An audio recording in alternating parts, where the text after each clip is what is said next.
Hi there everybody, my name is Bruce and welcome to lesson 5 in this current series. In our previous lessons we have learned that certain materials are unable to conduct electric current.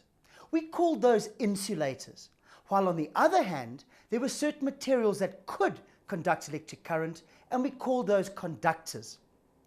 In this lesson we will investigate how we can increase the amount of electric current that is flowing through a conductor.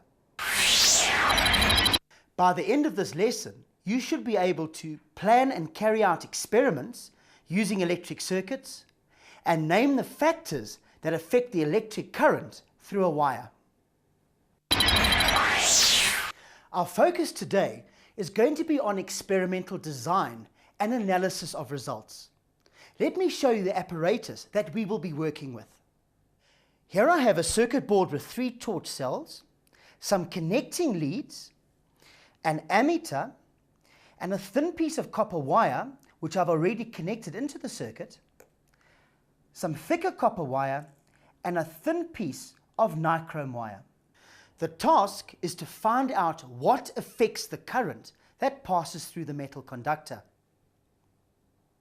There are several possibilities here.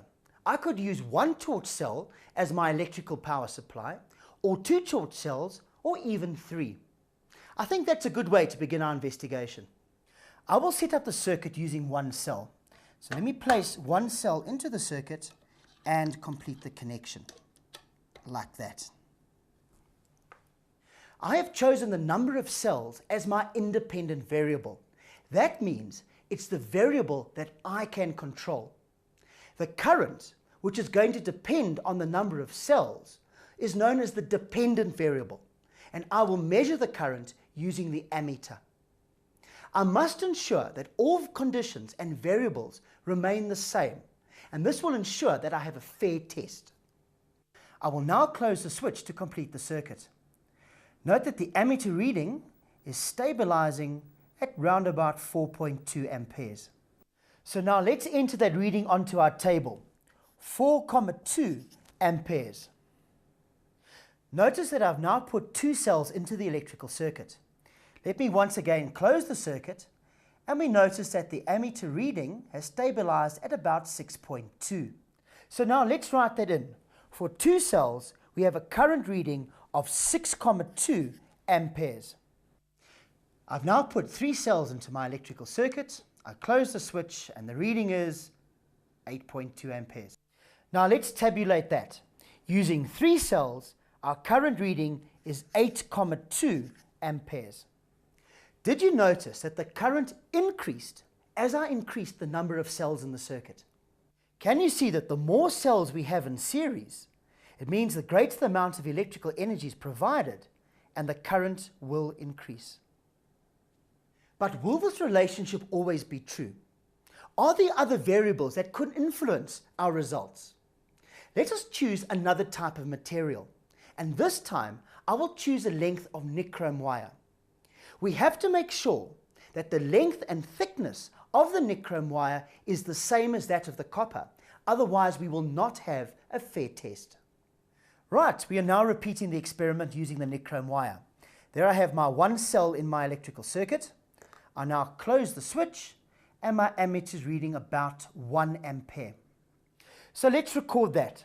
1 cell is giving us a reading of 1 ampere.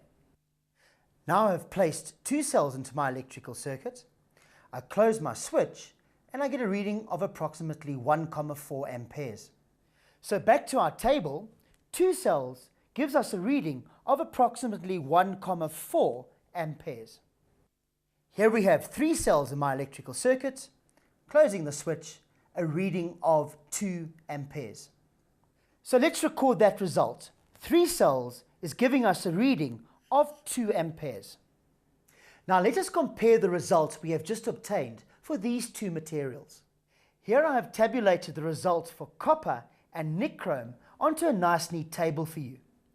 Can you see clearly that if we look at the current readings for copper and nichrome for 1 cell, for 2 cells, and for 3 cells, that the copper allows a far greater current to pass through than the nichrome wire. These results show that the thin copper wire carries a much higher current than the thin nichrome wire. Both the thin copper and the thin nichrome wire had exactly the same length and diameter. The only difference between the first experiment and the second experiment was the type of material used. And we could see clearly that copper was able to conduct electrical current better than nichrome wire. We are now able to draw conclusions about the ability of copper and nichrome to conduct electrical current. We call this conductivity. Looking at these results, we can see that copper is a better conductor than nichrome. In other words, copper has a higher conductivity than nichrome wire. And we can generalize the statement by saying that the type of material affects its ability to conduct electrical current. We also notice that the greater the number of cells, the greater the electrical current produced. Can you see how much information can be obtained from a single set of results? We're now going to look at another variable, and I'm going to ask you this question. Does the thickness of the wire affect the results? I am now going to repeat this experiment, but instead of using thin copper wire in this gap over here, I've placed a much thicker piece of copper wire. I'm going to start by using one cell, and I'm going to close the switch, and we can see that our current reading is reading round about 5.8 amperes. So for our thicker copper wire using one cell, we have a reading of 5.8 amperes. Now I've placed my two cells into my electrical circuit, closing the switch, and we have a reading of about 7.8. So for two cells in series, we have a reading of approximately 7.8 amperes. Right, now we have three cells in series. I close the switch, and a reading that's gone just about off the scale, but approximates at 10 amperes. So for three cells in series, my current reading is 10 amperes. So let's now compare the results that we got for our thin copper wire compared to the results we've just obtained for our thick copper wire. Looking at the results of the two pieces of copper wire, we find that the thicker copper wire conducts a larger current than the thinner copper wire. So the diameter of the wire affects its ability to conduct electrical current. Now, is there anything else we could change to allow us to investigate the flow of electric current through a conductor? Well, what about changing the length of the conductor? If I kept the material the same, kept the same number of cells in the circuit, and kept the thickness of the conductor exactly the same as well, then we would have a fair test to investigate the changing length of the conducting material. Let's do the experiment. Here I have a 1 meter length of nichrome wire which has been folded up and placed onto this wooden board. On each end of the board you will see some silver terminals. These silver terminals will allow us to adjust the length of the wire. The distance between each terminal is represented by 25 centimeters. So I can now adjust the length of the nichrome wire by 25 centimeters at a time. Here I've connected the nichrome wire to the 1 meter position. I will now close the switch, and we can see on our new scale on the ammeter that our reading is 0.18 amperes. So if we go to our table with our length of nichrome wire at 1 meter, our current reading was 0.18 amperes. I have now moved the connecting lead from the 1 meter position to the 0.75 meter position. I will now close the switch, and we can see that the ammeter is reading 0.2 amperes. So for our length of nichrome wire at 0.75 meters, our current read 0.2 amperes. Right, I've now moved the lead to the 0.5 meter position. I close the switch, and the ammeter is now reading 0.3 amperes. So for our third reading of 0.5 meters, my current was 0.3 amperes. For my last reading, I've moved it to the 0.25 meter position, close the switch, and I can see my ammeter is reading approximately 0.55 amperes. So for my last reading of 0.25 meters, my current reading is 0.55 amperes. So what can we conclude from these results? Can you see that as the length of nichrome wire gets smaller, that the current reading is actually increasing? The last factor that we need to mention that will influence the flow of electric current through a conductor is that of temperature. Now, unfortunately, we do not have time in today's lesson to do that experiment, but perhaps you can ask your class teacher back at school to perform that experiment for you.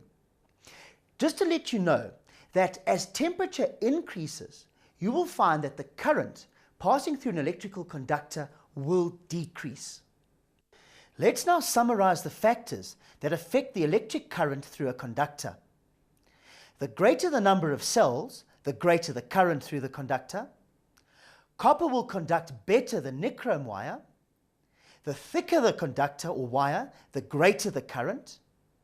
The longer the length of the conductor, the smaller the current. And when temperature increases, the current will decrease. Designing and carrying out experiments is a very important part for you to learn to become a scientist. You will be assessed on your ability to design and carry out experiments. It will form part of your portfolio work for grade 10 and will become even more important when you collect evidence of your progress for your matric portfolio. And besides that, designing and carrying out your experiments can be a huge amount of fun, especially when the results can be very surprising. Thank you for joining me for this lesson, and I will see you next time. Goodbye. Yeah.